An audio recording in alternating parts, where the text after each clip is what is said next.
States का provision करता है, मतलब राज्यों का बनना, खत्म होना, वगैरह वगैरह।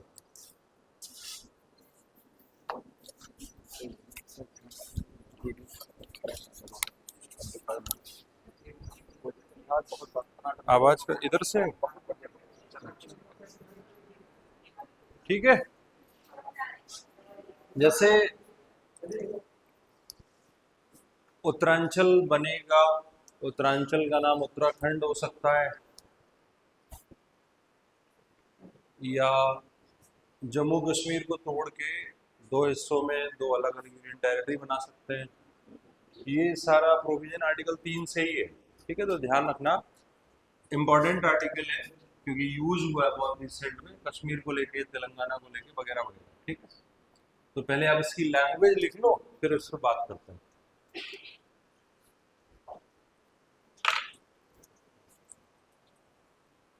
आर्टिकल 3,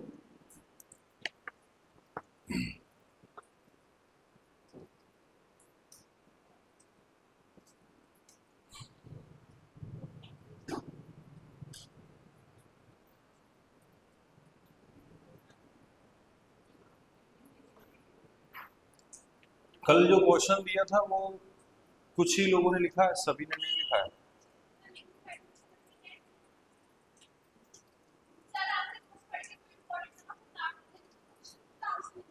क्वेश्चन कल मैंने बहुत अच्छे से समझाया था, कॉम्पिटिटिव फेडरेशन से कोऑपरेटिव में कन्वर्ट करना है आपको। तो वो हालात दिखाने जहां एक दूसरे से होड़ के मुकाबले एक दूसरे को सपोर्ट करते हुए देश को आगे बढ़ाना है, ये कंक्लूजन था।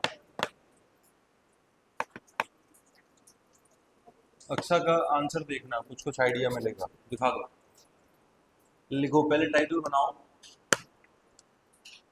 नए राज्यों का बनना, formation of new states. Title दो,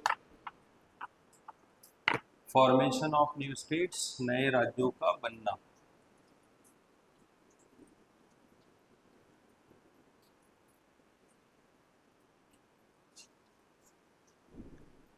लिखो डैश लगा के, संसद कानून बनाकर, पार्लियामेंट में बाय लॉ, पार्लियामेंट में बाय लॉ, डैश लगा दो। अब उसमें कुछ पॉइंट्स हैं, ABCD कर लेना, डैश लगा दो। संसद कानून के द्वारा, डैश, अब ABCD ऐसे कर लो। पहला लिखो,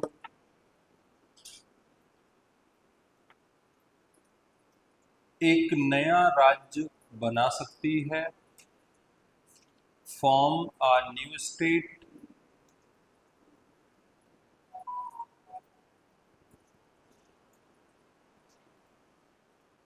ठीक है। दूसरा लिखो, बी पॉइंट, किसी राज्य का क्षेत्रफल बढ़ा सकती है, increase the area of any state.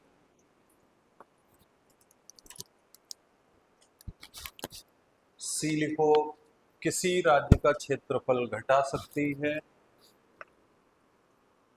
Diminish the area of any state.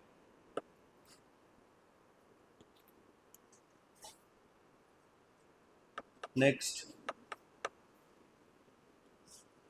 किसी राज्य की सीमाओं में परिवर्तन कर सकती है,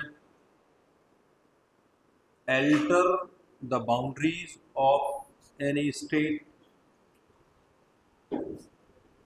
alter the boundaries of any state. Next, किसी राज्य का नाम बदल सकती है, alter the name of any state.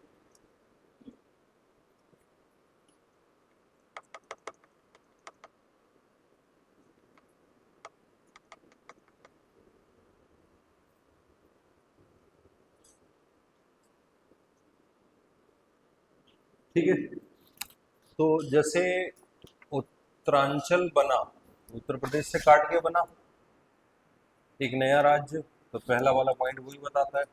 कि नया राज्य आप बना सकते हैं, लेकिन जिस राज्य से काट के आप बना रहे हो उस राज्य का वजूद ऑलरेडी है और आप उसी से काट रहे हो, तो उससे राय मशवरा करना चाहिए या नहीं करना चाहिए। आर्टिकल 3 में प्रोविजो है जो बताता है कि राय मशवरा करना चाहिए, लेकिन हम पहले ही कल डिस्कस कर चुके हैं कि भारत अमेरिका जैसा फेडरेशन नहीं है, अमेरिका जैसा नहीं है। तो इसका मतलब यहाँ सेंटर ज़्यादा पावरफुल है, राज्य थोड़े कमज़ोर हैं। तो सेंटर चाहे तो राज्य की ये मर्जी कि मेरा राज्य मत तोड़ो या मेरा नाम मत बदलो, साइड कर सकता है, जबकि अमेरिका में ऐसा नहीं कर सकता क्योंकि वो ट्रू फेडरेशन है। ठीक है, ये फर्क है। एक लाइन छोड़ के लिख लो, लेकिन ऐसा कोई विधेयक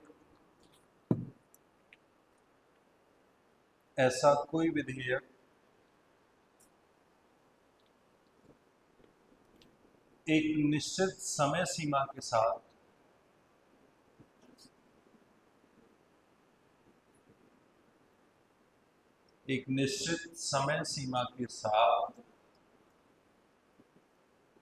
उस राज्य विधानमंडल को भेजा जाएगा, उस विधानमंडल को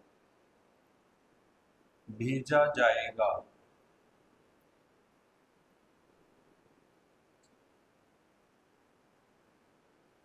जिस पर प्रभाव पड़ रहा है।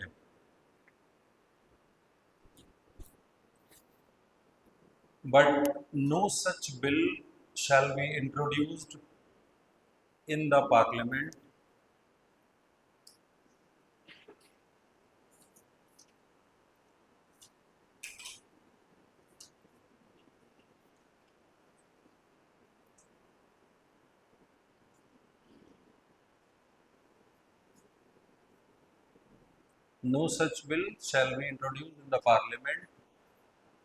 before the expiration of the mentioned period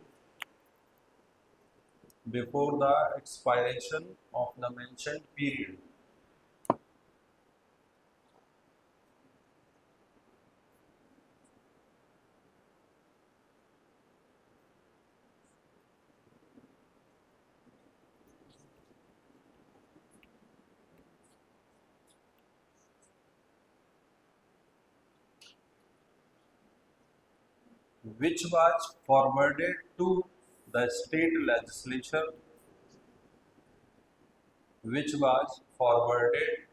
the state legislature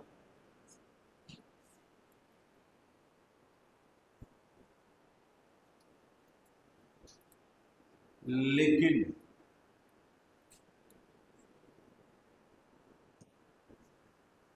ऐसे विधेयक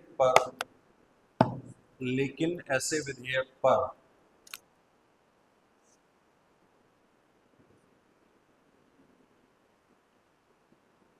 राज्य विधायिका की सिफारिश बाध्यकारी नहीं होगी। But no recommendation of the state legislature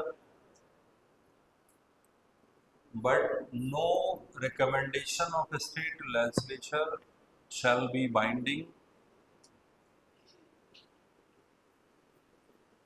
over the central government।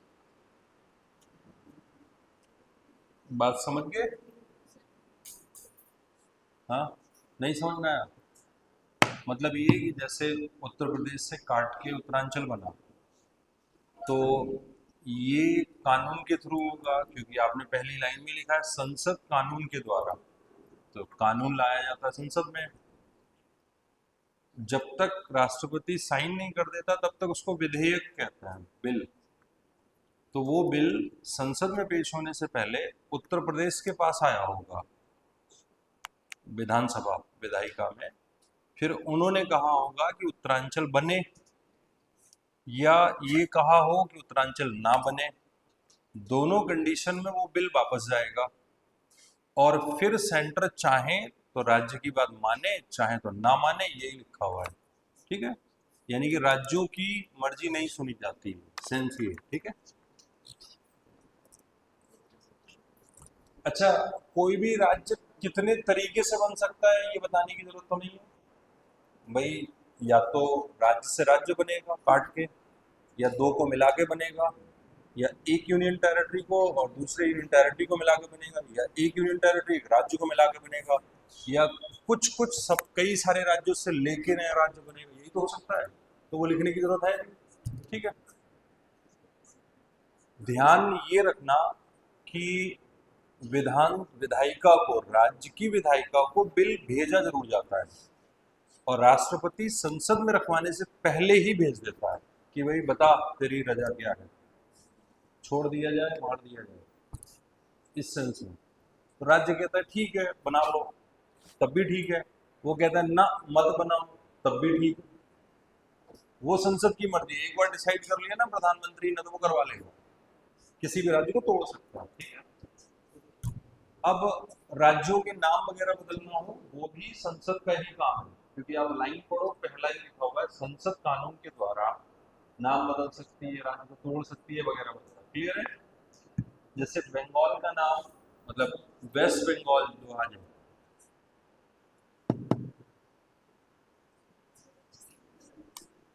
Parallel संसद चल रही है तुम्हारी, हैं? आज ज्यादा खुश लग रहे हो, ज्यादा कुछ हार्ट वार्ट वाले इमोजी मिल गए थे आज, हैं? कुछ ऐसा है जो नजरें मिला के बात नहीं करता, इसका मतलब ऐसा ही है, ऐसा ही है ना? आप क्यों मिला रहे हो? ठीक है, तो जैसे पश्चिम बंगाल है, अब नाम रखना है बांग्ला, क्योंकि पश्चिम बंगाल, वेस्ट बंगाल, ये दोनों शब्द हिंदी और इंग्लिश के हैं। बंगाल को बंगाली भाषा में बांग्ला कहते हैं, तो फिर उनका ही नाम होना चाहिए ना। तो मान लेते हैं वेस्ट बंगाल को बांग्ला नाम रखने का प्रपोजल अब आया है, तो कौन करेगा नाम चेंज? संसद ही कर सकती है, ध्यान रखना। लेकिन किसी डिस्ट्रिक्ट का नाम बदलना हो या डिस्ट्रिक्ट बनाना हो तो वो राज्य की सरकार करेगी। ठीक है, देखो उसको लाइन को पढ़ के अंडरस्टूड है कि सिर्फ राज्य की बात हो रही है, जिले की बात नहीं हो रही। और जब जिले की बात नहीं है, इसका मतलब राज्य के हाथ में है। ठीक है, जैसे इलाहाबाद का प्रयागराज कर दिया ना, तो ये राज्य के हाथ में है। पहले अमरोहा जिला नहीं था, बना दिया, राज्य के हाथ में। सेंटर का या संविधान के किसी आर्टिकल का कोई लेना देना नहीं है। ठीक है, अब यहाँ पे देखो लिखा है ना, संसद कानून के द्वारा कर सकते हैं, शब्द लिखा है। इसमें ध्यान रखना, कानून बनाने का जो प्रोसेस है वो ये है कि लोकसभा और राज्यसभा दोनों से ऑर्डिनरी बहुमत चाहिए होता है, इतना। इसको साधारण बहुमत कहते हैं, इसीलिए पहले ही क्लियर लिखा वो कानून के द्वारा। ठीक है, इसका मतलब प्रधानमंत्री के लिए ये बहुत आसान है कि वो नया राज्य बना दे, क्योंकि इतना बहुमत होता है तभी प्रधानमंत्री बनता है। अगर ये एक कम हुआ तो प्रधानमंत्री की सीट गई, अटल बिहारी वाजपेयी की सीट ऐसे ही गई थी, सिर्फ एक की वजह से। और राज्यसभा में थोड़ा जुगाड़ चल जाता है, कुछ सेटिंग वेटिंग कर लेते हैं, अगर यहाँ बहुमत नहीं है तो। जैसे बीजेपी को अभी भी बहुमत नहीं है राज्यसभा में, उसके बावजूद भी बिल पास करा लेती है। तो आप समझ रहे हो ना, सेटिंग चलती होगी, है? सेटिंग में राज्यसभा की बता रहा हूँ, राज्यसभा में सेटिंग, और ये सेटिंग वो वाली कि तुम सपोर्ट कर देना, हम कुछ तुम्हारा काम कर देंगे। ठीक है, इस टाइप का।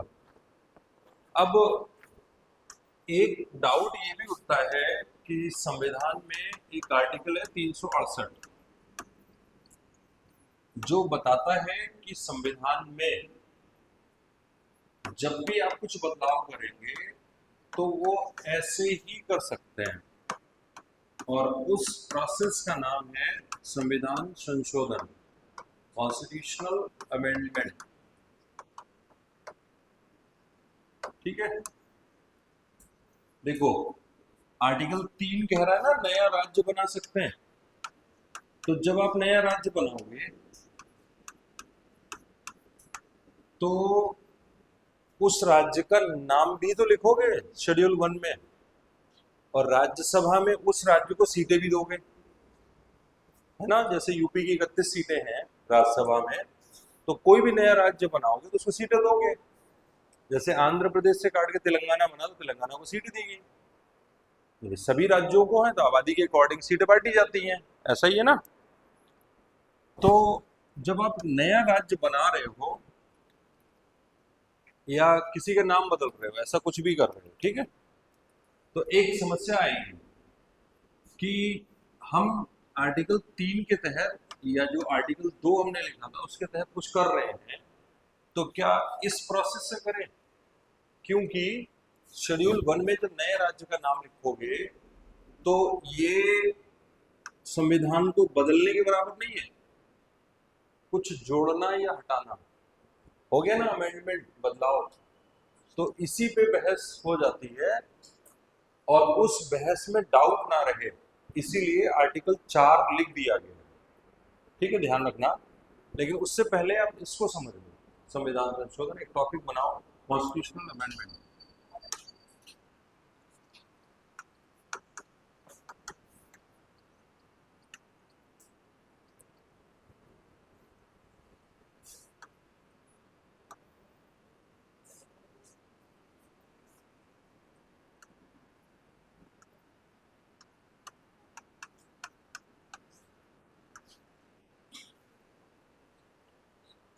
देखो संविधान में 3 तरीके से बदलाव हो सकता है, बदलाव को अमेंडमेंट कहते हैं, संशोधन कहते हैं। ठीक है, पहला है साधारण बहुमत के द्वारा।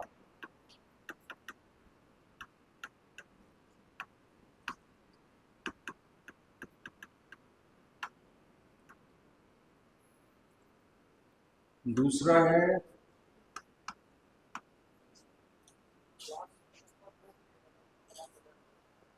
बाई स्पेशल मेजॉरिटी, विशेष बहुमत कहते हैं इसको, हिंदी में लिखते रहना।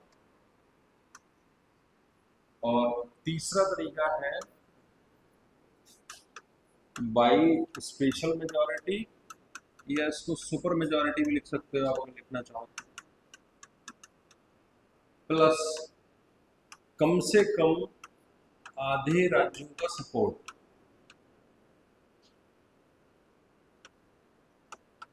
28 राज्य हैं तो कितने राज्यों का समर्थन चाहिए? 14 का ना।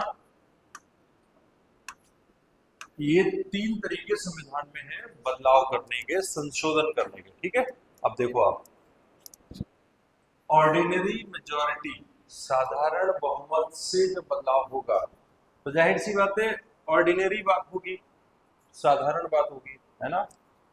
तो ध्यान रखना, जहां लोकसभा और राज्यसभा दोनों को लेके ये लिखा हो कि आप सिर्फ इतने से काम कर सकते हो,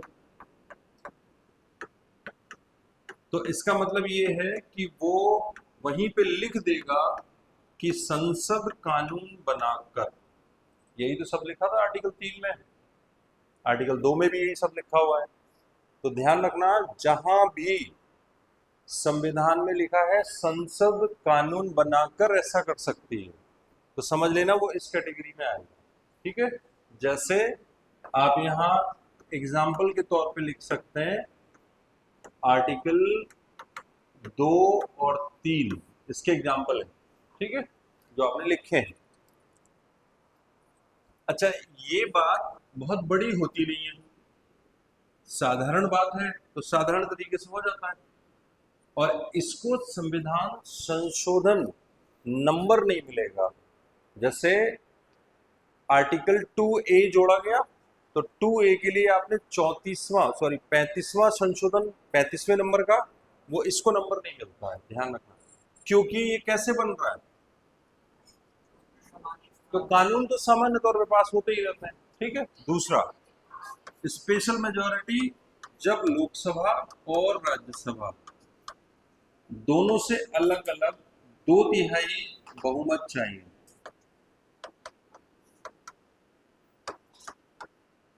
यानी कि लोकसभा में जितने हैं उसका 2/3 और फिर वहां से पास होने के बाद राज्यसभा का 2/3, ठीक है।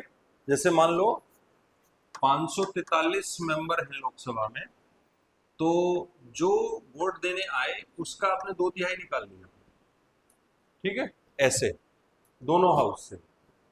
तो ये वाला क्योंकि स्पेशल मेजोरिटी से हो रहा है, तो ये तो स्पेशल होगा ही ना।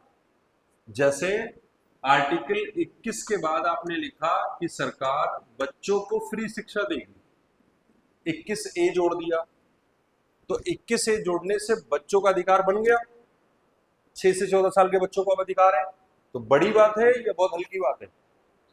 बड़ी बात है, तो इसका मतलब स्पेशल से ही होगा, ठीक है। फिर तीसरी बात देखो, यानी कि अगर इसको 1 नंबर दे दें, इसको 2 नंबर दे दें, इसको 3 दे दें, तो इस वाले में, तीसरे वाले में ये वाला जुड़ जाएगा, यानी कि दूसरे नंबर का जगह नहीं है इसलिए लिख रहा हूं ऐसा, ठीक है। आप अपने एक्सप्लेन कर लेना। यानी कि ये पूरा प्रोसेस प्लस कितने राज्य, समझ में आ रहा है? यानी कि कम से कम आधे राज्य सपोर्ट करते हो, सहमत हो, ठीक है। अब देखो, आप यहां और यहां में सिर्फ यही तो फर्क है कि राज्यों का भी सपोर्ट चाहिए, तो इसका मतलब ये शायद इसलिए लिखा गया कि आप राज्यों के अधिकारों पे प्रभाव डाल रहे होंगे, इसीलिए सपोर्ट चाहिए। उदाहरण के तौर पे वैल्यू एडेड टैक्स पहले राज्य लगाते थे, फिर वैट को हटा के जीएसटी लाया गया, जीएसटी सेंटर लगाएगा, तो इसका मतलब राज्य के अधिकार छीन लिए। इसीलिए 101वां नंबर का संशोधन जो आया था वो जीएसटी को लेके था 2016 में। इस संशोधन से ये वाला हटाया और ये नई चीज जोड़ दी, यानी कि राज्यों का नुकसान होगा, इसीलिए राज्यों के सपोर्ट से किया गया, ठीक है। क्लियर है? ये मैंने सिर्फ एक एक एग्जांपल दिया है, ऐसे हजारों एग्जांपल हो सकते हैं। तो ध्यान रखना, संविधान में 3 तरीके से बदलाव हो सकता है, एक साधारण और बाकी 2 खास है। नोट डाउन करो।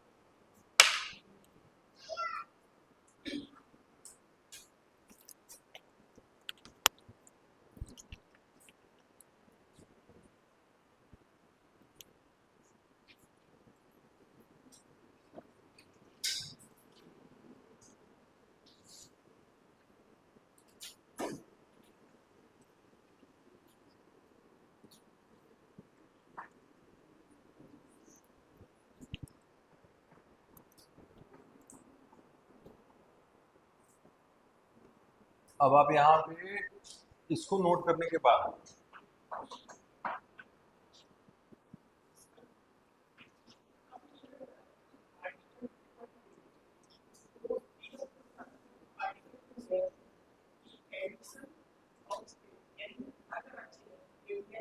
हाँ हाँ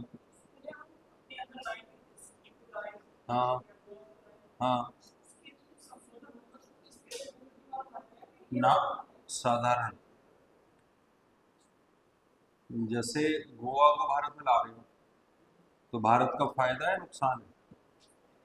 फायदा है, तो काय के लिए सर दर्द देंगे, आसानी से बताओ।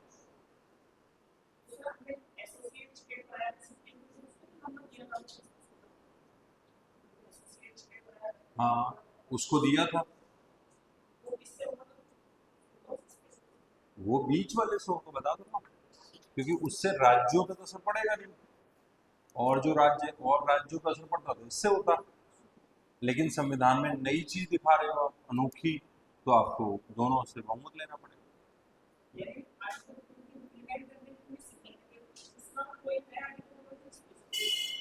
कोई भी नया आर्टिकल जोड़ोगे, अभी मैंने बोला 21 के बाद 21 से जोड़ा गया, तो कौन से वाले से बताया था? बस बात खत्म।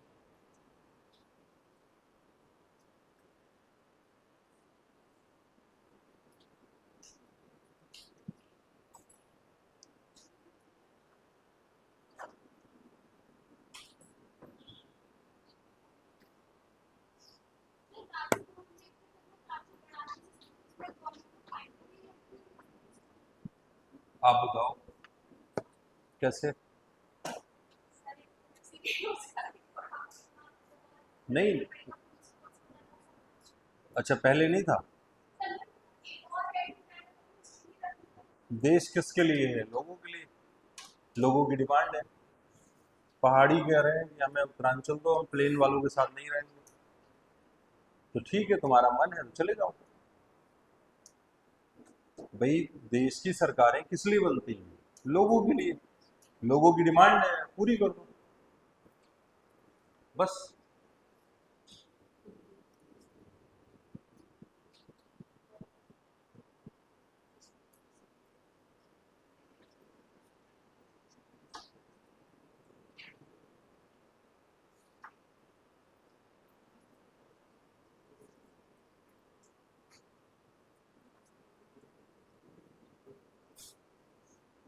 देखो, जितने इंपॉर्टेंट अमेंडमेंट्स हैं ना, मैं भेज दे रहा हूँ आपको।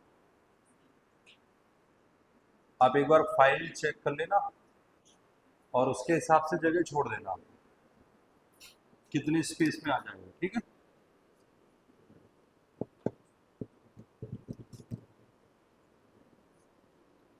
368 पे कोई क्वेश्चन तो नहीं है?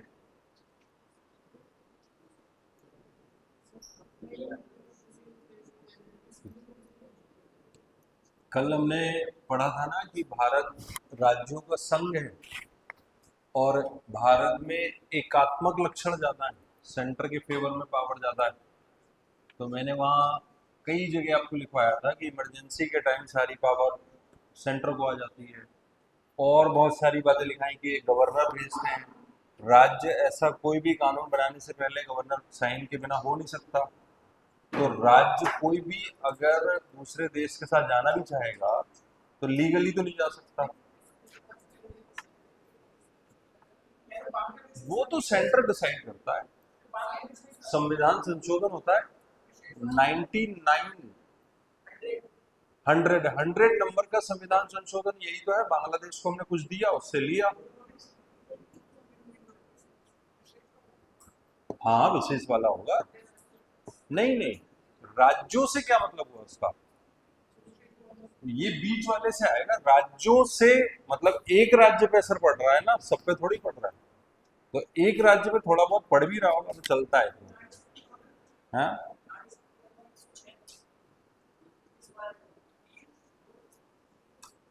आरक्षण वाला। हाँ, तीसरे वाले से ही हुआ होगा। उसको तो पूरा सपोर्ट भी किया था, सभी ने किया था। और जो करता औरतें उसके खिलाफ हो जाती। ये भी तो है ना। देखो, इंपॉर्टेंट अमेंडमेंट भेजे मैंने, एक बार चेक करो।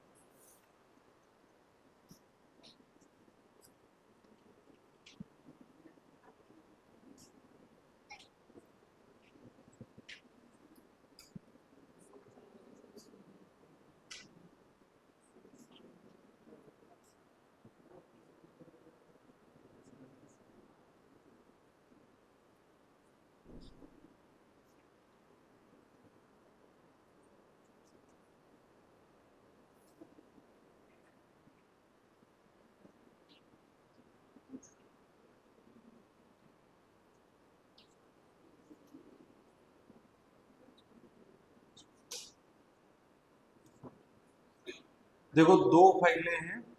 एक ज्यादा सजावट में है जो अभी आई है, और दूसरी है अभी तक जो लास्ट अमेंडमेंट हुआ है 105, 106, 106 तक, वो वाला दिया हुआ है, देखो।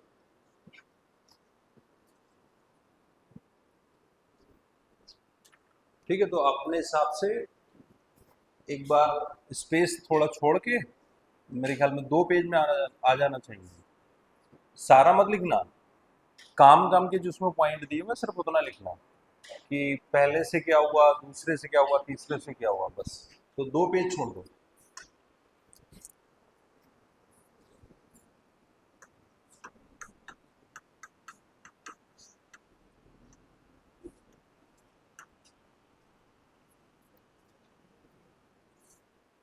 2 पेज छोड़ के आगे शुरू करो। अब लिखो आर्टिकल 4। आर्टिकल 4।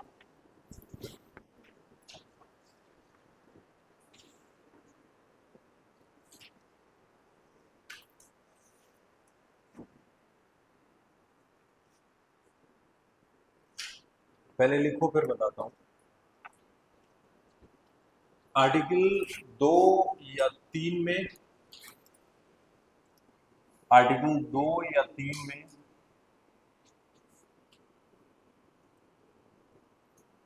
तथा अनुसूची 1 और 4 में एनी अमेंडमेंट फॉर आर्टिकल 2 और 3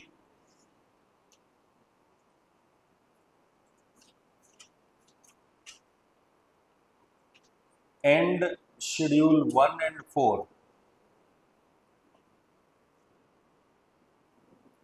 आर्टिकल 2 या 3 में तथा अनुसूची 1 और 4 में किया गया कोई भी संशोधन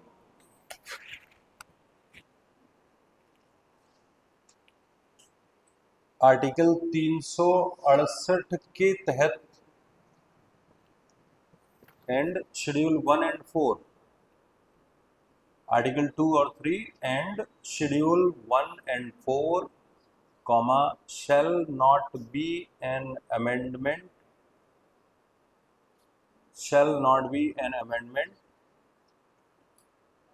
in article 368 किया गया कोई भी संशोधन आर्टिकल 368 के तहत संशोधन नहीं माना जाएगा। आर्टिकल 368 के तहत संशोधन नहीं माना जाएगा। ये आर्टिकल ना बड़ा टिपिकल लिखा हुआ है, इसमें बहुत सारे शब्द हैं जो मैंने हटाए हैं।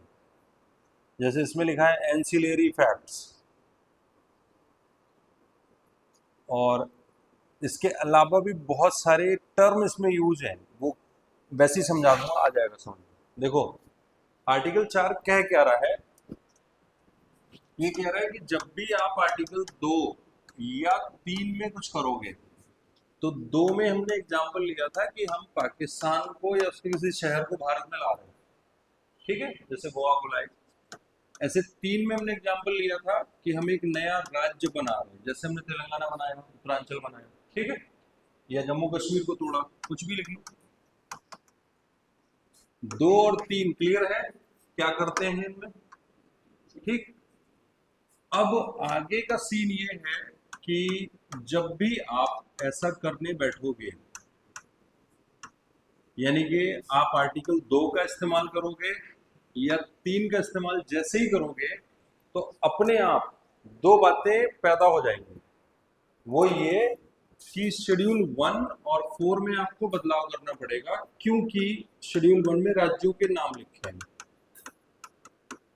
तो जैसे ही आप किसी को अंदर लाओगे तो नया राज्य बनाओगे, तो नाम लिखना पड़ेगा, है ना।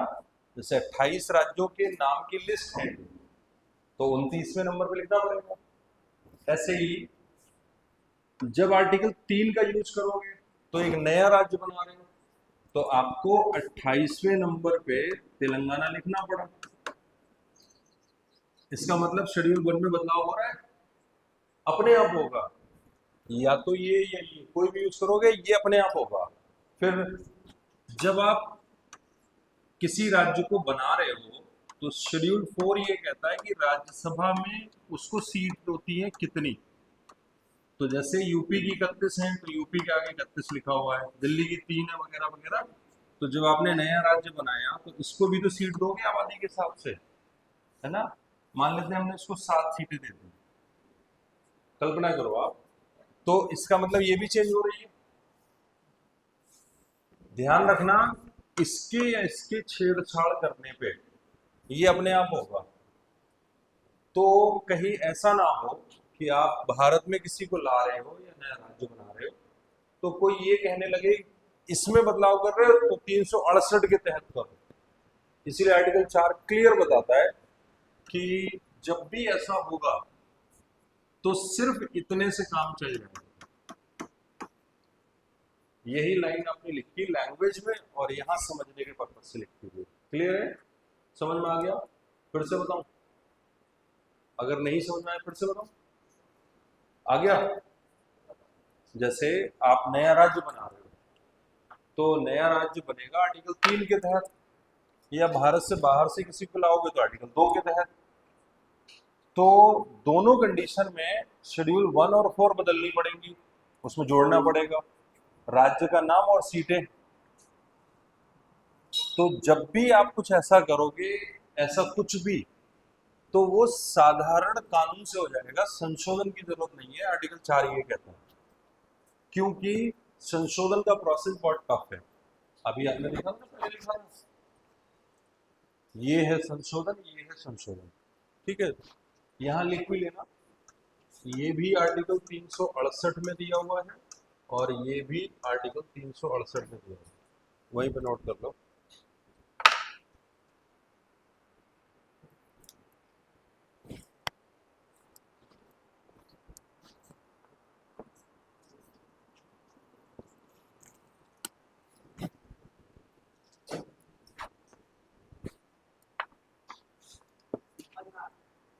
हाँ, ऑर्डिनरी, हाँ, साधारण बहुमत लिखा है ना, 368 में जाने की जरूरत नहीं है। कुछ फैक्ट लिख लो, लिखो आर्टिकल 3 के तहत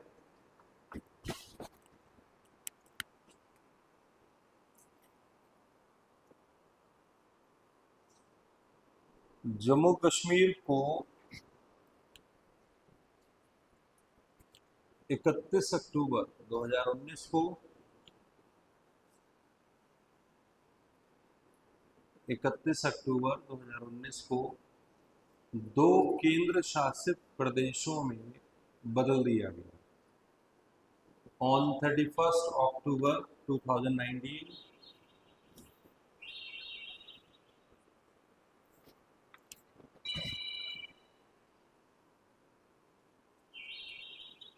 Jammu Kashmir was divided into 2 union territories. Date याद रखना, कई बार एग्जाम में पूछ चुका है। फिर एक लाइन छोड़ के आगे लिखो, 26 जनवरी 2020 को 26 जनवरी 2020 को दमन दीव और दादरा नागर हवेली को मिलाकर एक कर दिया गया। On 26 January 2020 Daman Diu and Dadra Nagar Haveli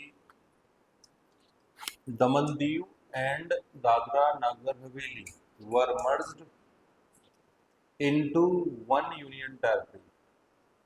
ये भी डेट याद रखना, 26 जनवरी, ठीक है।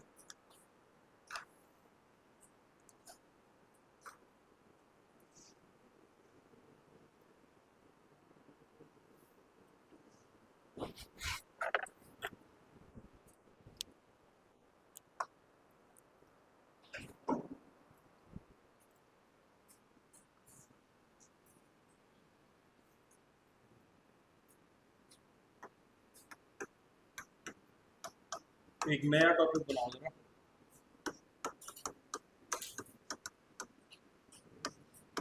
स्टेट रीऑर्गेनाइजेशन,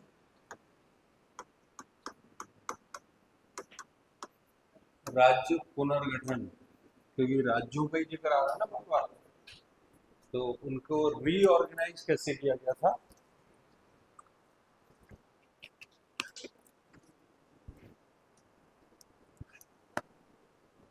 मतलब भारत जब आजाद हुआ था तब क्या कंडीशन थी, आज क्या है। पहले राज्य थे या नहीं थे, यूनियन टेरिटरी थे या नहीं थे, है ना। इसको लेके जो टॉपिक बनता है उसको राज्य पुनर्गठन कहते हैं। और उसमें बहुत सारी डिटेल है, मैं केवल फ्रेम बता रहा हूँ आपको। डिटेल ये है कि उत्तरांचल किस डेट को बना, नागालैंड कब बना, हरियाणा कब बना, है ना। तो वो सब फैक्ट हैं, उसको एक शीट में दिया हुआ है कि ये इस तारीख को बने थे, तो वो नोट डाउन कर लेना, ठीक है। मैं केवल फ्रेम बता रहा हूँ आपको। जैसे 1947 में आप आज़ाद हुए तो 552 प्रिंसली स्टेट वगैरह वगैरह ये सब आपको बंटवारे में मिली। ठीक है, ये आपको भारत और पाकिस्तान के बीच जो बंटवारा हुआ उसमें इतनी भारत को मिली, बाकी पाकिस्तान के फेवर में हुई। ठीक है, तो 552 रियासतों में से, उधर ध्यान मत दो, मेरी बात पे ध्यान दो। वो लोग अभी थोड़ी देर पहले एक क्लास हुई थी, उसमें बैठे हुए थे, यही टॉपिक था, इसलिए वो चले गए। ठीक है, स्टेट रीऑर्गेनाइजेशन ही पढ़ाया था इससे पहले वाली जो क्लास थी उसमें। तो इन रियासतों के आगे उस टाइम ऑप्शन दिया गया था, जैसे इंडियन इंडिपेंडेंस एक्ट जो ब्रिटिश संसद से पास होके आया था, ये कानून, इसमें 3 चॉइस थी। भारत में जितनी यूनिट्स थी, यूनिट का मतलब राजा महाराजा नवाब और वगैरह वगैरह, ये 2 तरीके से भारत चलता था आजादी से पहले। एक ब्रिटिश इंडिया, जिसमें ब्रिटिश प्रोविंस सरकार के कंट्रोल में थे, और उसी ब्रिटिश इंडिया में कुछ और यूनिट्स थी जिसको रियासतें कहते थे। वो अंदरूनी तौर पे आजाद जैसा बर्ताव करती थी, बस बाहर से सुरक्षा की जिम्मेदारी ब्रिटिश सरकार की थी। तो 2 टाइप की यूनिट हुआ करती थी, एक जो ब्रिटेन की सरकार के डायरेक्ट कंट्रोल में थी, और एक जो सिर्फ एसोसिएट थी, जुड़ी हुई थी। ठीक है, तो 2 तरीके से रियासतों और जो सीधे सत्ता के हाथ में थी, 2 यूनिट थी, 2 टाइप की यूनिट। ठीक है, तो उसी को लेके बहस ये थी कि ये इस कानून से 3 ऑप्शन पा रही थी कि आप चाहें तो पाकिस्तान चले जाएं, चाहें तो इंडिया चले जाएं, चाहें तो अपना एक अलग ग्रुप बना लें, एक अलग देश टाइप। ठीक है, एक तीसरा देश भी बना सकते हैं, सेंस ये था इसका। तो जो ब्रिटिश इंडिया के डायरेक्ट कंट्रोल में चलते थे वो क्या कहलाते थे? प्रांत, प्रोविंसेस। और इसके अलावा चीफ कमिश्नरी एरियाज भी होते थे। ये ठीक वैसे ही थे जैसे आज दिल्ली है, अंडमान निकोबार वगैरह वगैरह, जो यूनियन टेरिटरी टाइप थे। इस कानून ने एक बवाल पैदा किया भारत में कि आप इसके साथ चले जाओ, कोई दिक्कत नहीं है। अच्छा, ये क्यों कह रहे थे? उसका कारण था, ऐसे ही नहीं कि ब्रिटिशर्स भारत को बर्बाद करने पे तुले हुए थे या देश को बंटवारे के ऐसे उसमें ले जाना चाहते थे कि कई भारत पैदा हो जाए, ऐसा नहीं था। ये कानून ब्रिटिश पार्लियामेंट से आया था पास होके। ब्रिटेन की सरकार ने 1858 में एक कानून पास किया था, याद है, good governance of India act. उस कानून के तहत उन्होंने भारत पे कब्जा किया। ये वो भारत था जिसमें 1857 की क्रांति में जितने लोग हार गए या जिनको मार दिया गया, वो बना ब्रिटिश इंडिया। और जो रियासतें ब्रिटिश ईस्ट इंडिया कंपनी का साथ दे रही थी, जैसे ये रामपुर रियासत है, या जो राजस्थान में जितने राजा महाराजा रजवाड़े जो आज आप जानते हो जिनको कि ये महाराजा हैं, ये नवाब हैं, भले ही देश आजाद हो गया लेकिन हम अभी भी जानते हैं ना बहुत सारी रियासतें। ये वो रियासतें हैं जो 1857 के विद्रोह में अंग्रेजों के साथ खड़ी थी। तो जो उनके साथ खड़ा था उनको वो मारेंगे, पीटेंगे या नुकसान पहुंचाएंगे या शाबाशी देंगे? शाबाशी देंगे। इसीलिए जितने विद्रोह करने वाले लोग थे और उनकी रियासतें, वो बन गई ब्रिटिश इंडिया। और जो उनके मतलब जो बचे, यानी कि जो उनके सपोर्ट में खड़े थे, वो रियासतें कहलाई। तो ध्यान रखना, जब देश आजाद हुआ तो जो ब्रिटिश इंडिया था उसमें जितना area British east India company ने पहले ही कब्जे में ले रखा था, हड़प नीति, डॉक्ट्राइन ऑफ लैप्स पढ़ा, सहायक संधि पढ़ा है ना, ये सब इसके तहत जो भारत में आया था वो था ब्रिटिश इंडिया। और जो सपोर्ट में खड़े थे वो रियासतें थी। तो इनको इस कानून से गारंटी दी गई थी कि फ्यूचर में आपको लैप्स नहीं किया जाएगा, हड़पा नहीं जाएगा और तुम्हारा वजूद जिंदा रहेगा। तो 1947 में वो गारंटी काम कर रही थी, इसीलिए रियासतें बची हुई थी। तो फिर इन रियासतों को धोखा नहीं दे सकती थी ब्रिटिश गवर्नमेंट, इसीलिए उसने कहा कि हम इस कानून के तहत 3 ऑप्शन दे रहे हैं, आप चाहो तो ग्रुप बना लो, चाहे तो पाकिस्तान चले जाओ, चाहे तो इंडिया चले जाओ। और इस पे हम कुछ नहीं कह सकते थे। जब बंटवारे की लाइन खिंच जाएगी और ब्रिटिशर्स यहां से चले जाएंगे तब हम देख लेंगे, वो बात की बात है। लेकिन अभी तक हम खामोश रहेंगे। तो यहां तक हम खामोश थे। फिलहाल भारत के हिस्से में 552 रियासतें आई। इन रियासतों में से 549 ऐसी थी कि जो ऑफर्स दिए गए थे कि भारत में आओ, एक बड़ा भारत बनेगा, आप उसमें शामिल हो जाओ, आपको सब कुछ मिलेगा। ये 549 इंस्ट्रूमेंट ऑफ एनेक्सेशन नाम का या विलय पत्र नाम का एक डॉक्यूमेंट साइन करके, यानी कि जैसे रामपुर रियासत है, रामपुर का जो उस टाइम नवाब था रजा अली खान शायद, तो रजा अली खान ने उस टाइम साइन किए होंगे माउंट बेटन के साथ। और माउंट बेटन ठीक वैसे ही था आजाद भारत में जैसे आज का राष्ट्रपति है। फैसला नेहरू ने किया होगा और साइन माउंट बेटन ने किए होंगे, ठीक है। तो साइन हो गए। अब रामपुर रियासत भारत का हिस्सा बन गई, यानी कि मर्ज हो गई। तो ऐसी 549 रियासतें आ चुकी थी, क्योंकि उनको ये पता था कि अगर जो भारत का नक्शा बन रहा है, ये जो लाइन खींची है बंटवारे की, किसने खींची है? रेडक्लिफ ने। रेडक्लिफ ने लाइन खींची है ना। तो वो जो लाइन खींच के बता रहा था, उस लाइन के अंदर जो है उसको तो ये खतरा रहेगा कि जैसे ही अंग्रेज यहां से जाएंगे तुरंत इंडियन आर्मी आएगी और कब्जा कर लेगी। खतरा तो होगा। इसीलिए ये 549 प्यार से भारत में आ गए और इनको जो सुविधाएं दी गई प्रीवी पर्स के नाम से कि आपकी इतनी बड़ी रियासत तो आपको इतना मिलेगा वगैरह वगैरह। और इनका डिस्क्रिप्शन बाकायदा पार्ट 7 में किया गया। इसमें 4 कैटेगरी में बांटा गया था, group A B C D के राज्य इस टाइप से, ठीक है। 3 देखो अभी भी बच रही हैं, हैदराबाद, जूनागढ़ और जम्मू कश्मीर। इन 3 ने बहुत जोर लगाया था कि भारत में शामिल ना हो, एक अलग देश में चले जाएं या फिर पाकिस्तान में चले जाएं, ठीक है। पहले इतना बना लो।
केवल इतना बताओ, इतनी इस डेट को या इस ईयर में इतनी रियासतें भारत के हिस्से में आई, 549 से मर्ज हो गई, बस इतना लिखो,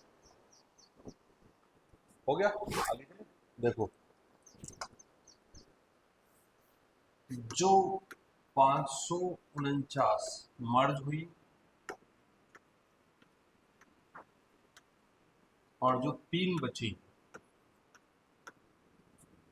आप गूगल पे चेक करना कभी, इंस्ट्रूमेंट ऑफ एनेक्सेशन विलय पत्र के नाम से बाकायदा वही खुलेगा जो माउंटबेटन और किसी रियासत के राजा ने साइन किया होगा।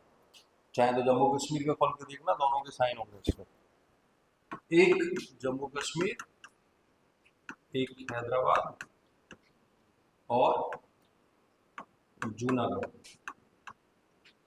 यहाँ का नवाब पाकिस्तान में शामिल होना चाहता था, लेकिन उसको ये भी खतरा था कि कहीं ऐसा ना इंडियन आर्मी आ जाए, तो वो जूनागढ़ छोड़ के चला गया। जूनागढ़ आज के गुजरात में है, ठीक है। इसको जनता से पूछ के या उनका जनता का ओपिनियन लेके मर्ज किया गया और उसको जनमत या प्लेबिसाइट कहते हैं। जनमत के जरिए मर्ज हो गया, ठीक है। जम्मू कश्मीर 26 अक्टूबर 1947 को मर्ज हुआ। इससे पहले 15 अगस्त और अक्टूबर के बीच लंबा गैप है। मर्ज ना होने की वजह यह है कि महाराजा हरि सिंह को ये लग रहा था कि पाकिस्तान कुछ बढ़िया ऑफर कर दे, इंडिया कभी बढ़िया ऑफर कर दे, है ना। जैसे कभी कभी आप वेट करते होगे, कहीं इंक्वायरी के लिए जाते होगे, तो आप देखते हो ना, हम नहीं लेंगे आपके यहाँ, बेकार है, हम वहाँ लेंगे, होता है ना।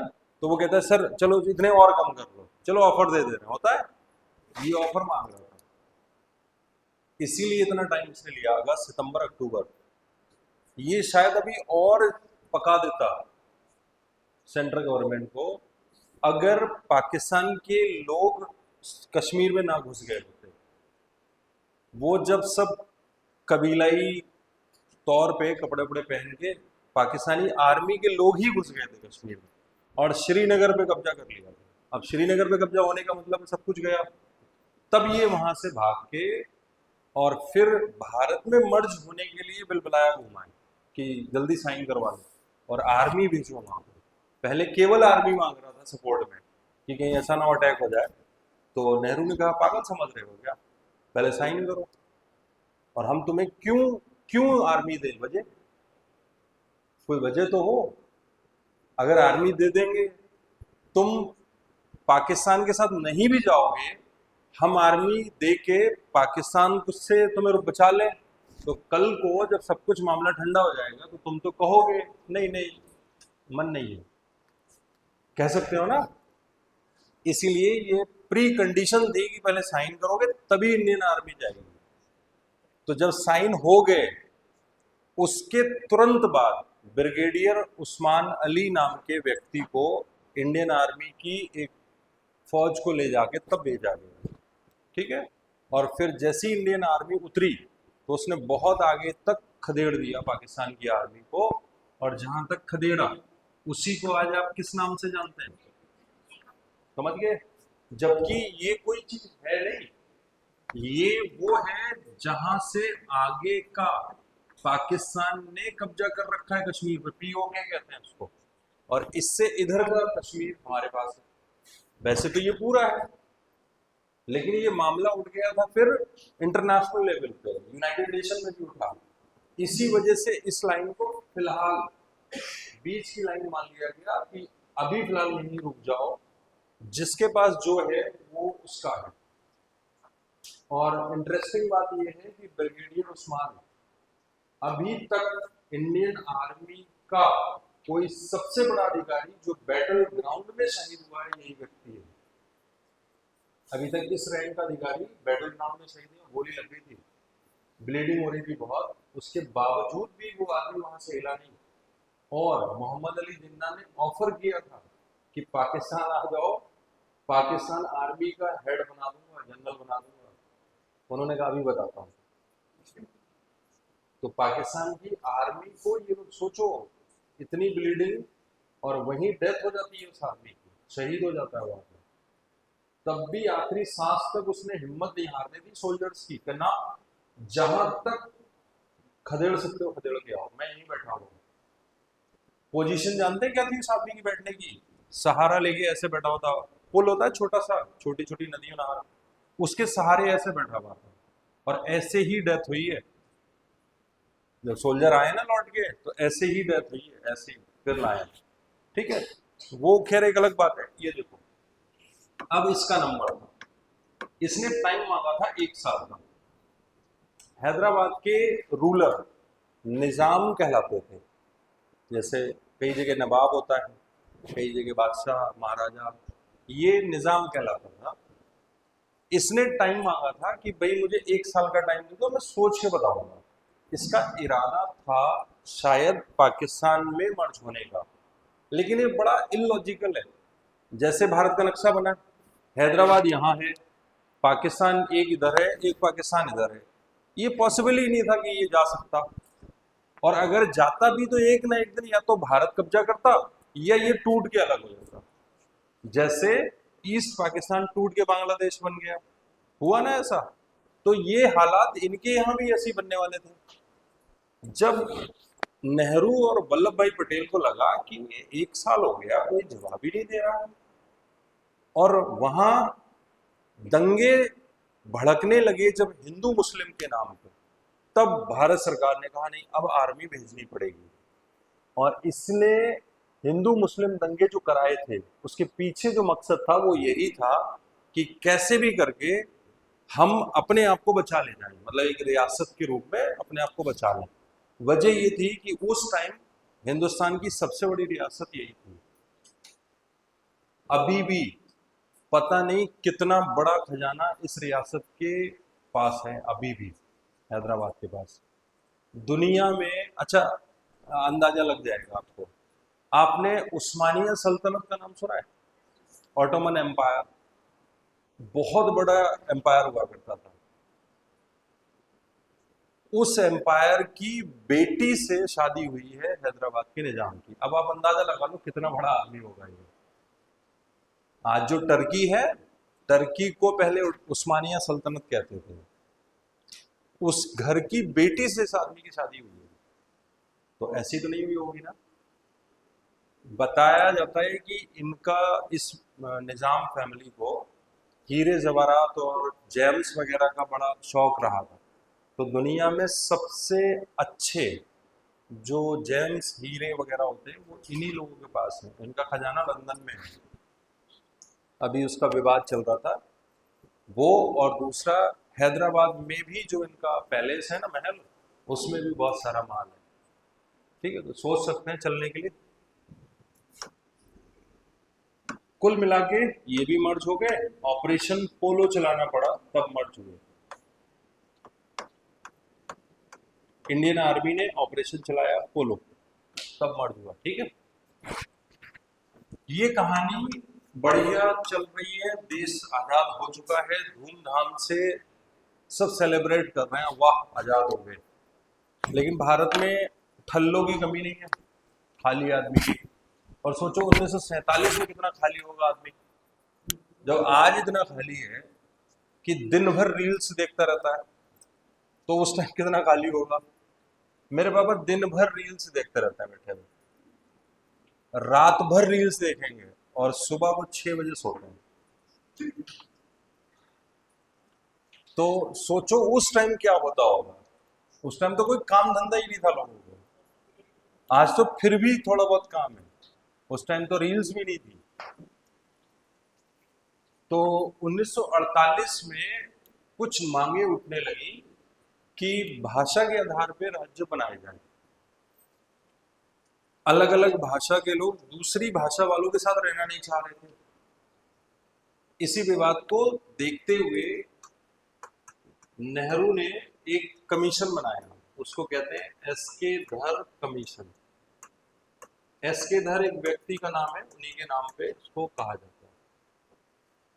इसने रिपोर्ट दी कि नहीं नहीं, भाषा के आधार पर राज्य बनेंगे तो ये खतरा हो सकता है, और खतरा हो सकता है दंगे फसाद के रूप में। अभी भी गुजरात में या महाराष्ट्र में गुजराती या मराठी बोलने वाले लोग अपने यहाँ बिहार और यूपी के हिंदी वाले लोग बोलने वाले लोगों को भगा देते हैं, मारते हैं। और ये कोई एक बार की घटना नहीं है, ये बार बार होता है। तो भाषा एक माध्यम बन जाती है कभी कभी नफरत का, बजाय कम्युनिकेशन के। ठीक है, इसीलिए इसने कहा नहीं, भाषा के आधार पर राज्य ना बनाए जाए। फिर नेहरू को लगा कि हो सकता है कि इनसे कोई गलती हुई हो। इन्होंने फिर खुद इस मैटर को देखा, इसका मतलब ये मैटर सीरियस रहा होगा। तो जवाहरलाल नेहरू खुद प्रधानमंत्री, सोचो, वल्लभ भाई Patel deputy prime minister, home minister, plus Congress के अध्यक्ष और मिनिस्टर पट्टाभी सीतारमैया, इन 3 लोगों के नाम से एक कमेटी बनी जिसको जेबीपी कमेटी कहते हैं। इसकी रिपोर्ट को इसने रिव्यू किया कि सही है, गलत है, वगैरह वगैरह। इन दोनों की रिपोर्ट का कंक्लूजन एक ही आया कि भाषा के आधार पर राज्य बनाना ठीक, देश के लिए ठीक नहीं। ठीक है, लिखो।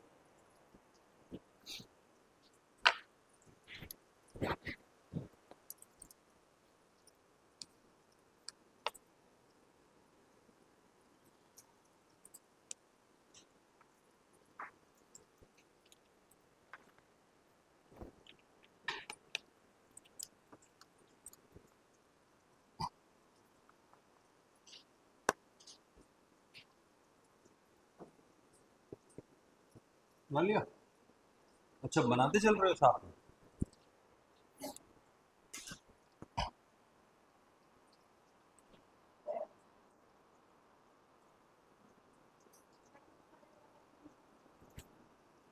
पट्टाभी सीतारमैया, पट्टा होता है, पट्टा जिससे मारती है पुलिस, वो लिखो पट्टा। उसमें फिर लिखना भी, फिर सीता और राम दोनों का नाम।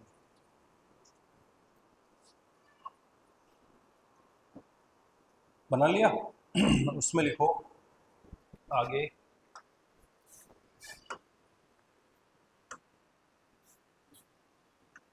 कंक्लूजन के रूप में लिख लेना। दोनों का कंक्लूजन एक ही था कि भाषा के आधार पे राज्य ना बनाए जाए।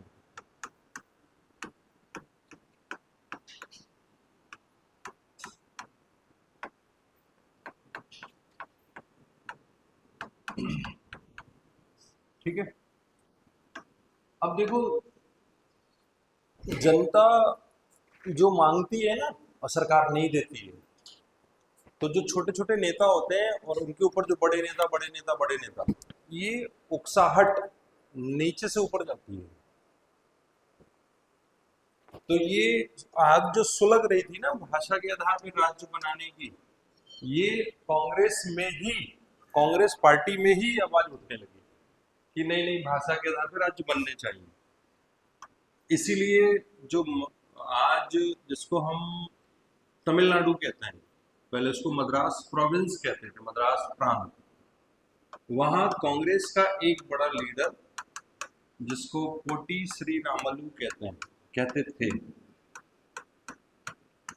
ये व्यक्ति जनरल सेक्रेटरी हुआ करता था शायद कांग्रेस का। इसने ये मांग रखी कि हम तमिल वालों से अलग, यानी कि तमिलियन से अलग, हम एक अपनी भाषा वाला राज्य चाहते हैं, और वो राज्य होगा तेलुगु भाषा बोलने वालों का, यानी कि तेलुगु स्पीकिंग, एक अलग राज्य की मांग रखी जो बाद में आंध्र प्रदेश के नाम से जाना गया। ठीक है, ये भाई साहब भूख हड़ताल पे बैठ गए। अच्छा, पहले लोग बड़े ईमानदार हुआ करते थे, क्योंकि आज आपने किसी भी व्यक्ति के बारे में अगर सुना हो कि भूख हड़ताल पे बैठा और मर गया, 100 दिन हो जाते हैं तब भी नहीं मरता, इसका मतलब वो कुछ रात में खाता है या पीता है। पीता तो पक्का होगा, खाता भले ही ना हो। 56 दिन हो गए।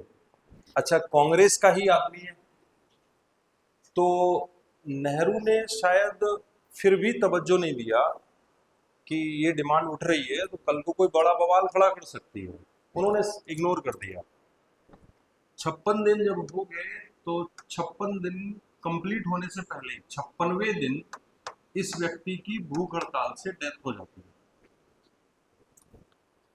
जैसे ही डेथ हुई, अच्छा, बैठा होगा भूख हड़ताल पे लालच में कि आंध्र प्रदेश बन जाएगा या राज्य बन जाएगा तो सिंपैथी के आधार पे मैं मुख्यमंत्री बनूंगा, ऐसे ही सोचा होगा ना। आमतौर पे यही तो होता है, धरना वरना जो करते हैं लालच ही तो शामिल होता है इसमें। वो अलग बात है कि लोकतंत्र के नाम पे होता है। इस व्यक्ति की जब डेथ होती है तब तुरंत प्रधानमंत्री फैसला करता है और फिर आंध्र प्रदेश नाम का भाषा के आधार पे एक राज्य बनाया जाता है।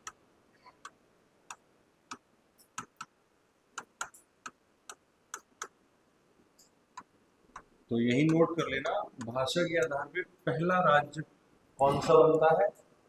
आंध्र प्रदेश। पहले इतना नोट करो।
बना लिया?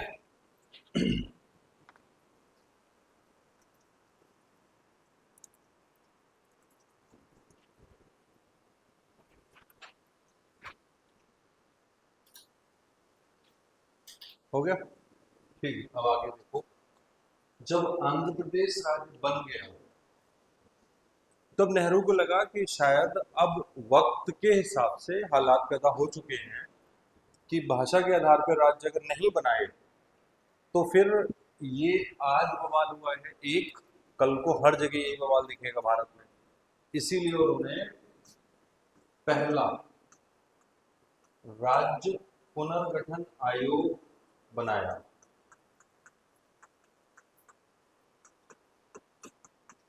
फर्स्ट स्टेट रीऑर्गेनाइजेशन कमीशन, पहला। जो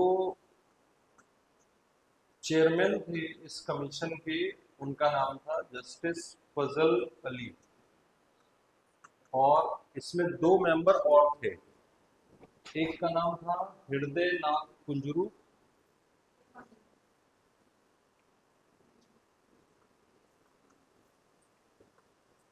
और दूसरे का के.एम. पणिक्कर।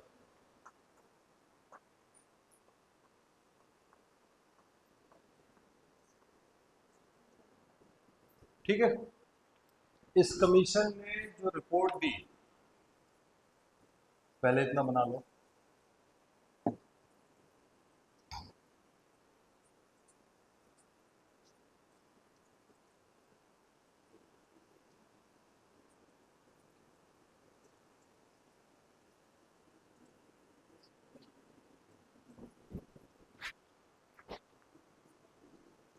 उन्नीस सौ 53 में बना था शायद ये राज्य पुनर्गठन। क्या नहीं बना, कब था? 53 में बना था ना। रिपोर्ट 55 में आई है और 56 में इम्प्लीमेंट किया उसको। हो गया?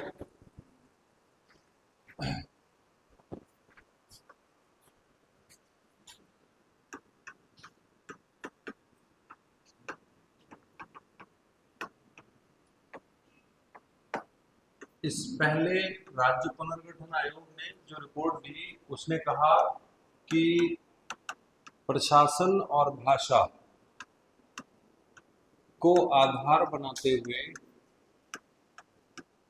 राज्यों को बनाया जा सकता है।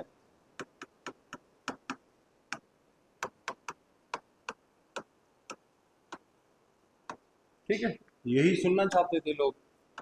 और इसी की रिपोर्ट को लागू करने के लिए जैसे ही ये रिपोर्ट आई, तो अब तो भाई आप नहीं बनाया ना कमीशन, प्रधानमंत्री नहीं बनाया, तो प्रधानमंत्री इसकी रिपोर्ट को लागू करेगा, वरना क्या जवाब देगा फिर। तो इस कमीशन की रिपोर्ट जब आई उसके बाद भारत के संविधान में एक संशोधन किया गया। 7वां संविधान संशोधन 1956 में। इस संशोधन के द्वारा भारत के संविधान में एक भाग हुआ करता था पहले, पार्ट 7वां, उसमें group A, B, C, D ऐसे राज्य लिखे हुए थे आजादी के टाइम के। तो क्योंकि अब आप राज्यों को रीशफल कर रहे हैं, मर्ज करेंगे सबको और भाषा के आधार पे राज्य बनेंगे, तो वो ग्रुप्स खत्म होने थे। इसीलिए ध्यान रखना, इस संशोधन से पहला काम किया, पार्ट 7 को हटा दिया, खत्म कर दिया, ठीक है।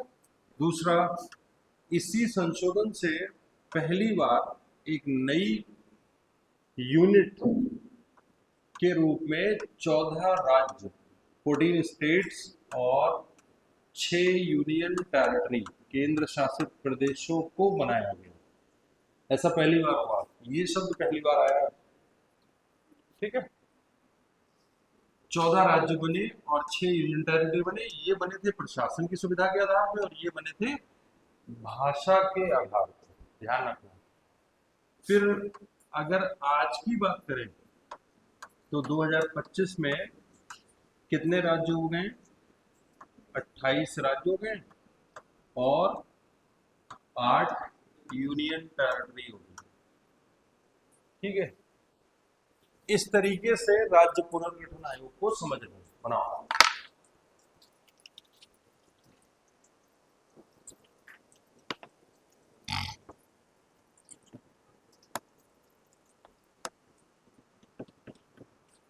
मैंने जो फाइल भेजी थी ना आपको, संस्कृति वाली, संस्कृति आईएएस की, उसके क्लास नोट्स में भी प्रिंटेड दोनों में राज्य पुनर्गठन आयोग और ज्यादा डिटेल में दिया है।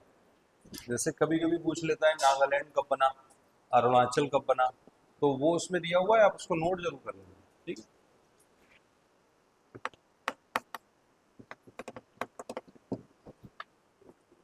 अब इसके बाद इस पेज छोड़ देना, लगभग एक पेज का तो छोड़ ही देना।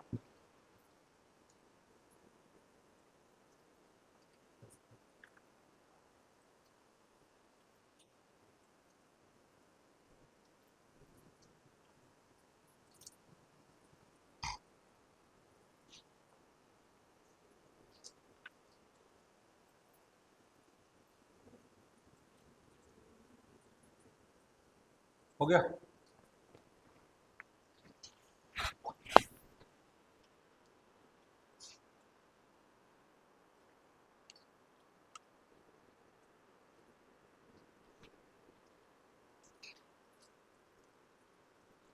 ये कॉलेज किसी और यूनिवर्सिटी में चला गया है ना, पहले बरेली यूनिवर्सिटी में। हाँ,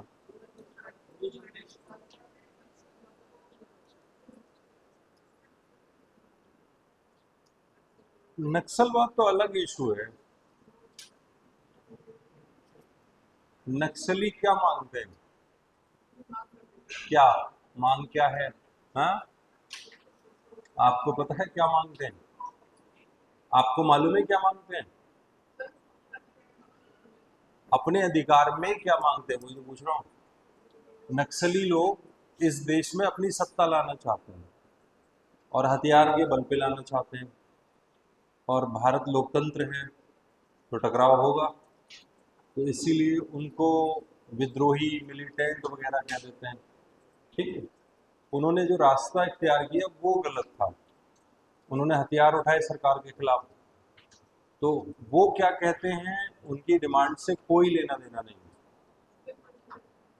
राज्य पुनर्गठन से कुछ खास नहीं, क्योंकि ये कोई एक जगह थोड़ी है।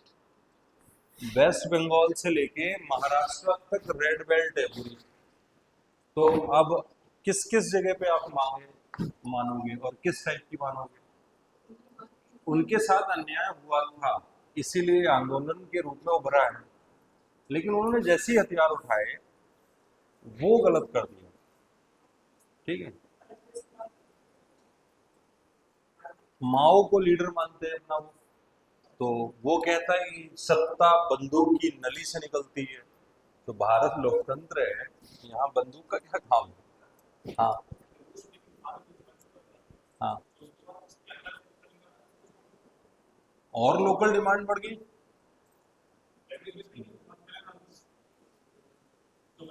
एरिया वाइज जैसे तेलंगाना, एंशियंट हिस्ट्री जब पढ़ोगे उसमें तेलंगाना नाम आएगा।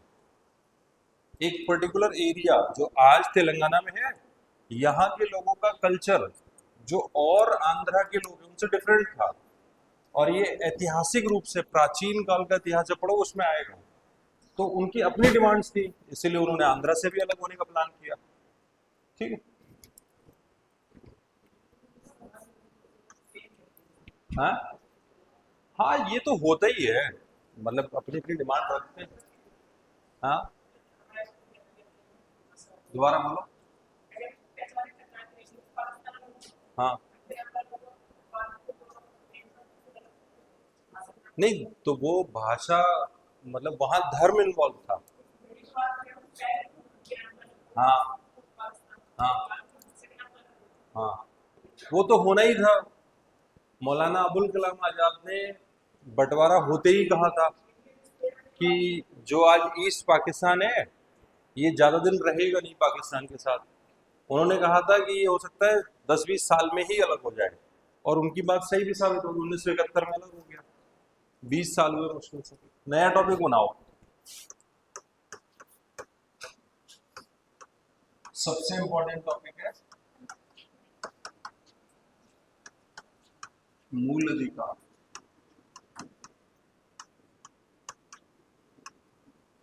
ऐसे अधिकार जो मूल है। मूल का मतलब क्या होता है?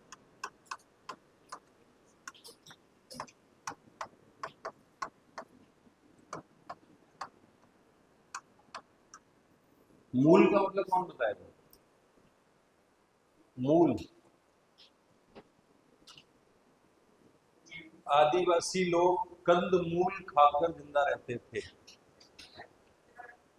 जड़, हाँ। यानी कि जो बिल्कुल बेसिक चीज हो, फंडामेंटल, फाउंडेशन वर्ड होता है, बुनियाद, उसी से इंस्पायर्ड है फंडामेंटल या मूल। यानी कि सबसे बेसिक, सबसे जरूरी। मूल का मतलब यहां से है। यानी कि हम ये कह सकते हैं कि पेड़ जड़ के बिना बढ़ सकता है?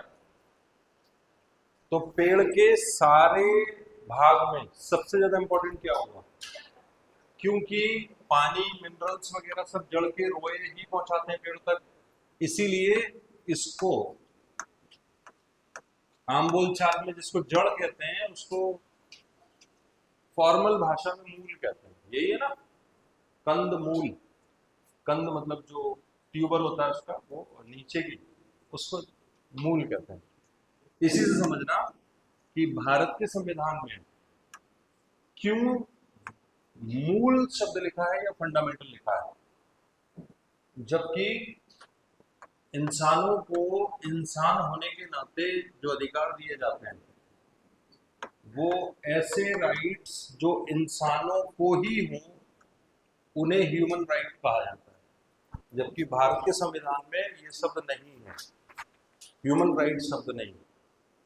कारण ये है कि ह्यूमन शब्द को जब आप पढ़ोगे, एक्सप्लोर करोगे, तो हो सकता है कि एक डेवलप्ड सोसाइटी, एक विकसित समाज में ह्यूमन होने का मतलब ये भी होता है कि बच्चा अगर 18 साल का हो गया है, लड़की 18 साल की हो गई है, तो फिर उसके ऊपर माँ बाप का कोई जोर नहीं चल सकता। वो 1 सेकंड के अंदर पुलिस को बुला के खड़ा कर देगा।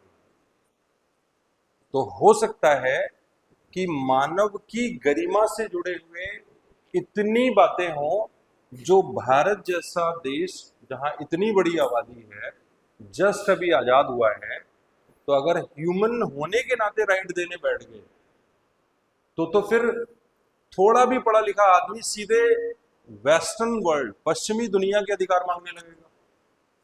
हम नहीं दे पाएंगे क्योंकि हमारे पास इतने रिसोर्सेज नहीं है। इसीलिए ध्यान रखना, भारत में ह्यूमन राइट जैसा शब्द संविधान में नहीं है। उसकी जगह कौन सा शब्द लिखा हुआ है? मूल लिखा है। इसका मतलब वो दे देंगे जिसके बिना काम नहीं चल सकता, कम से कम उतना तो मिलेगा, सेंस ये है। बाकी इंटरप्रिटेशन जैसे जैसे सुप्रीम कोर्ट करेगा और भारत जैसे जैसे सक्षम होता जाएगा, वैसे वैसे हम आपको अधिकार ज्यादा देते जाएंगे। इसीलिए एक बहस के तौर पे अगर आप एक क्वेश्चन नोट करना चाहो शुरुआत में, तो ये कर सकते हो कि भारत ने मूल अधिकार देने की बात संविधान में की है, लेकिन मानव अधिकारों का जिक्र नहीं है, क्या वजह है? या ये भी क्वेश्चन बना सकते हो, मूल अधिकार और मानव अधिकारों में फर्क क्या होता है? ठीक है, लिख पाओगे कुछ? चलो खैर, पहले इसको बनाओ टॉपिक को।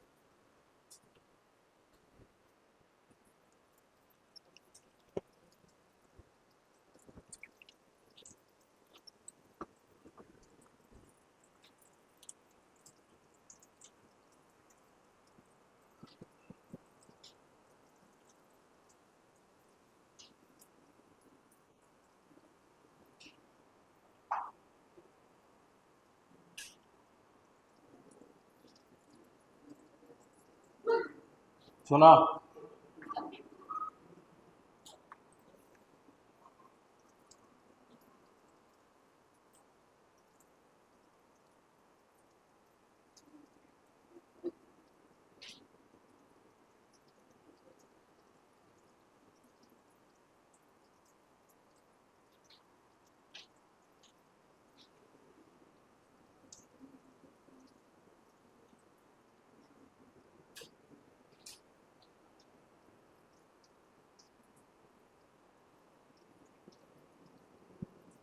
बना लिया?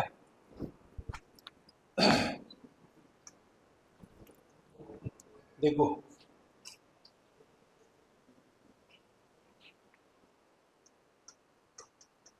एक वेन डायग्राम से समझना,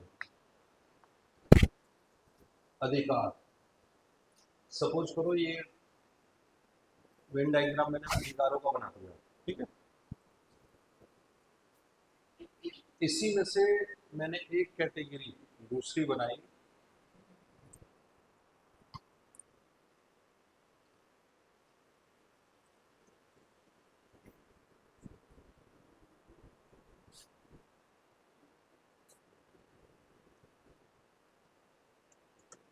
मानव अधिकारों की, ह्यूमन राइट्स की, ठीक है।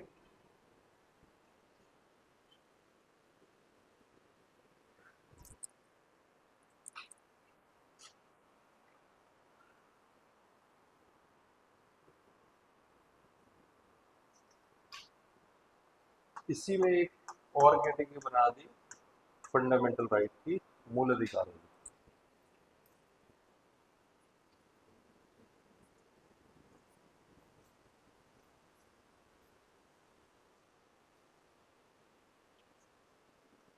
एक ये कैटेगरी बना दी, लीगल या स्टैट्यूटरी राइट्स की, कानूनी अधिकारों की।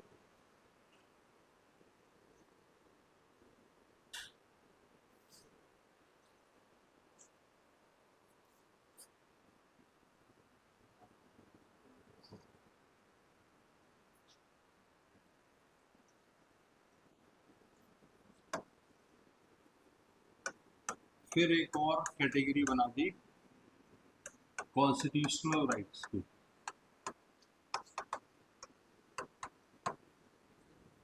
ठीक है। अधिकारों की कैटेगरी को ऐसे समझ लेना, जैसे आपको कुछ करने, ना करने, फ्री रहने, इन सब का एक गारंटी के तौर पे कोई आपको कुछ देना चाहता है, जैसे ये देश देना चाहता है, तो उसको आप अधिकार कह देते हैं। अब मान लेते हैं ये पहला वाला अधिकार को डिफाइन करता है, इसी के अंदर एक दूसरी कैटेगरी मैंने बनाई, वो बनाती है मूल अधिकारों को, ठीक है, सॉरी ह्यूमन राइट को, मानव अधिकार, यानी कि मानव होने के नाते आपको कुछ अधिकार है, ठीक। इसका मतलब ये सर्किल इसके मुकाबले थोड़ा छोटा होगा, और जो ये स्पेस बच रहा है, जहां जहां ये बच रहा है, इसको आप लिख सकते हो अदर राइट्स, अन्य अधिकार। अब जो मानव अधिकार होंगे, उन्हीं मानव अधिकारों में एक कैटेगरी मानव होने के नाते भारत के संविधान से जो गारंटी भारत का संविधान लिख के दे रहा है, उसको यहां दिखा रहे हैं कि ये सब मूल अधिकार है। कौन से वाले? ये वाले। ठीक है। अब ये भी हो सकता है कि कोई मूल अधिकार किसी कानून से भी सपोर्टेड हो। जैसे एग्जांपल बता रहा हूं, आर्टिकल 21A में बच्चों का अधिकार है। ये बच्चों का शिक्षा का अधिकार इस कानून से सपोर्टेड है।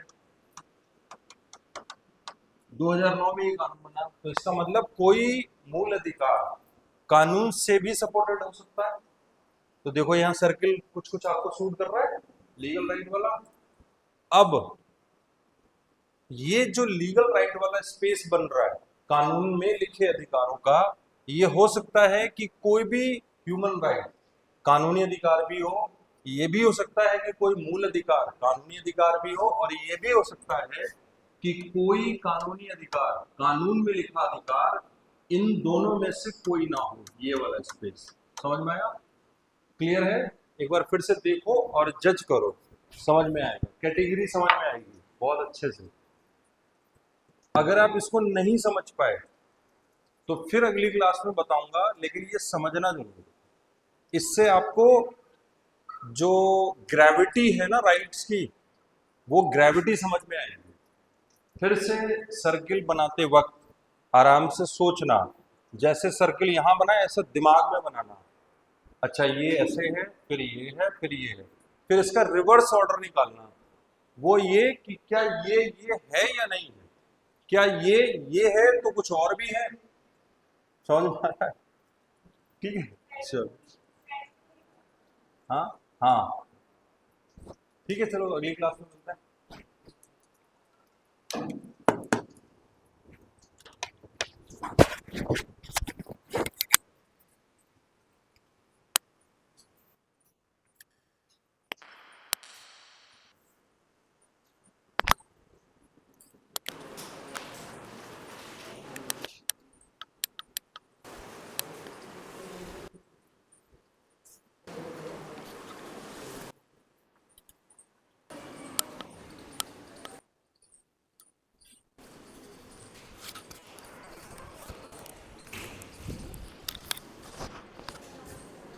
राम सिंह जी इसे बंद कर लो,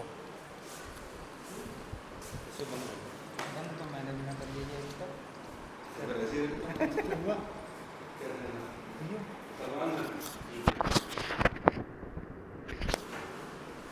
तो बटन है इसका, बटन